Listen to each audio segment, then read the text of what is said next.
તો એક સમય હતો કે ગુજરાતમાં નીતિન પટેલ અને હાર્દિક પટેલ સામસામે એકબીજા પર જોરદાર પ્રહાર કરતા હતા। જો કે હવે સમય બદલાયો છે, રાજનીતિ બદલાઈ છે। તેવામાં પૂર્વ ડેપ્યુટી સીએમ નીતિન પટેલ અને હાલ ભાજપ ધારાસભ્ય હાર્દિક પટેલ એક જ મંચ પર જોવા મળ્યા અને એક મંચ પર એકબીજા પર જોરદાર કટાક્ષ કરવામાં આવ્યો, વ્યંગ પણ કરવામાં આવ્યો અને એકબીજાના વખાણ પણ કરવામાં આવ્યા। પાટીદાર સ્નેહ મિલન કાર્યક્રમમાં ધારાસભ્ય હાર્દિક પટેલે નિવેદન આપ્યું કે કડીને પણ ટક્કર મારે એવું વિરમગામ માંડલને બનાવીશું તેવું હાર્દિક પટેલે કહ્યું હતું અને તેની સામે નીતિન પટેલે પણ આડકતરો વ્યંગ કર્યો હતો।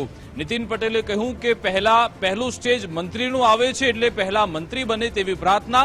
એક સમય તો નીતિન પટેલે હાર્દિક પટેલને મૂર્ખ કહ્યા તેવું કહ્યું। આવા તો ઘણા બધા ખડતા તારા મેં જોયેલા છે।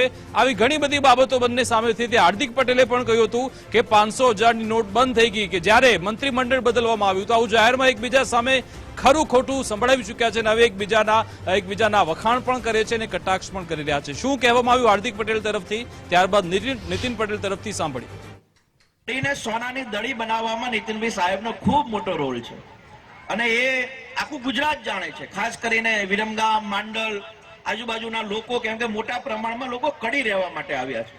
પણ સાહેબની હાજરીમાં એક ગુસ્તાખી અમે કરીએ છીએ કે સાહેબ તમારા બધાના આશીર્વાદથી ખૂબ લાંબો સમય વિરમગામ, માંડલ, દેત્રોદની સેવા કરવાનો અમને અવસર મળશે તો કડીને પણ ટક્કર મારે એવી અમે વિરમગામ, માંડલ, દેત્રોદનો વિસ્તાર અમે ચોક્કસ બનાવીશું। એટલે અમારા એ બાજુના લોકોને અહીંયા આવીને જે હવે વ્યવસાય, અભ્યાસ ખૂબ મોટા પ્રમાણે અહીંયા સેટ થયા છે અને આ કડી હજુ પણ સારું બને એ દિશામાં આપણે આગળ વધવું છે।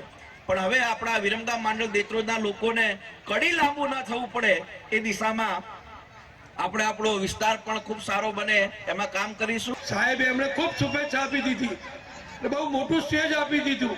એ સ્ટેજ હું અત્યારે નહીં બોલું પણ હું એમ કહીશ કે પહેલું સ્ટેજ મંત્રીનું આવે એટલે પહેલા મંત્રી બને એવી આપણે બધા ઉમિયા માતાને પ્રાર્થના કરીએ। પછી બીજું સ્ટેજ જ્યારે આવે ત્યારે આવે।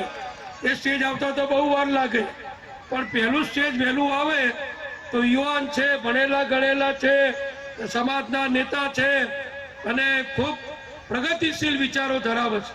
આમને ધારાસભ્ય બને આટલો સમય થયો, ઘણા ધારાસભ્યોના કેટલાય વિવાદ ચાલતા હોય। મારી જાણકારી પ્રમાણે હાર્દિકને ધારાસભ્ય બન્યા પછી આ દિવસ સુધી એક પણ વિવાદ એમના નામે કોઈ ઉભો થયો નથી, એ અગત્યનું છે।